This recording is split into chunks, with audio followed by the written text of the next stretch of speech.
Alright, today we're going to show you how to remove and install a sliding closet door.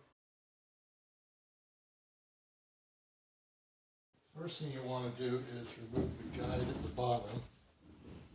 It should be secured by a couple of screws. So you just remove the screws, and there are one on the front and then one on the back. And once you get the screws loosened, you can just go ahead and slide it out. Make sure you get the screws all the way out. And it's a good idea to mark the screws where the screws were. That way when you reinstall it, you'll know where it's at. You could put a piece of tape down. But to remove them, all you do is you just put it at an angle and then lift up on it, and that'll take the wheels off the track. See the wheels on there, and they just go up in a track. So the key is to get it at an angle, lift up, and then push it out. Now to remove the second door, it's just the same thing. It's just on a different track.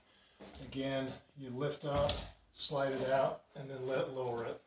And you got to watch out for those wheels. You don't want them hitting anything, so you kind of have to lower it a little bit. And that's how you remove them. You have an inside track, and then you've got an outside track, and that's where the wheels go. You can make adjustments to the rollers here. These rollers will go into a track, and that's how it slides. But you can unscrew these and slide it if you need to raise it up or lower it. And then, of course, on this side, you have the roller itself.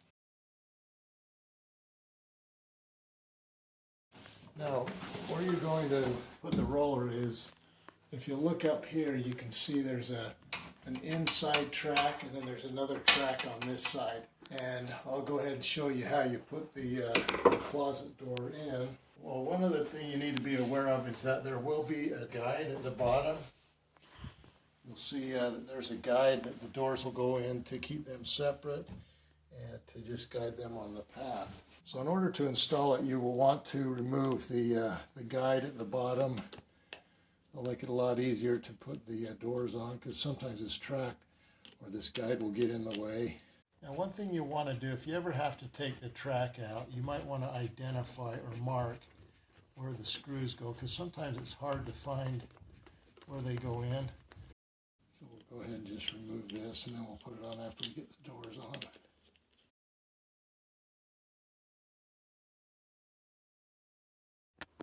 So what you want to do is you want to put it on an angle. We're going to put it on the back track.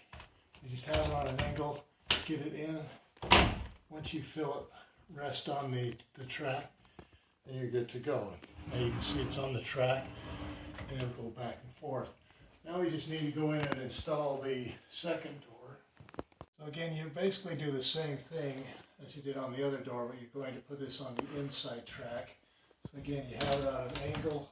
You're going to lift it up, and sometimes you just have to work it in. Once you feel it catch on the track, there you have the other door.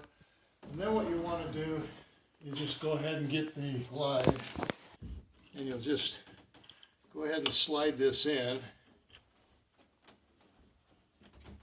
so that it separates the doors.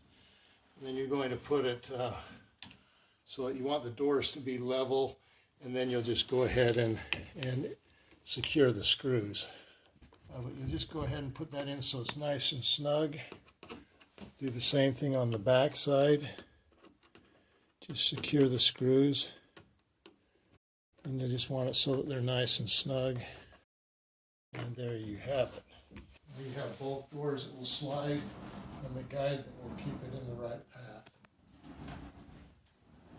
Thanks for watching Big Al Repairs, and hopefully you subscribe.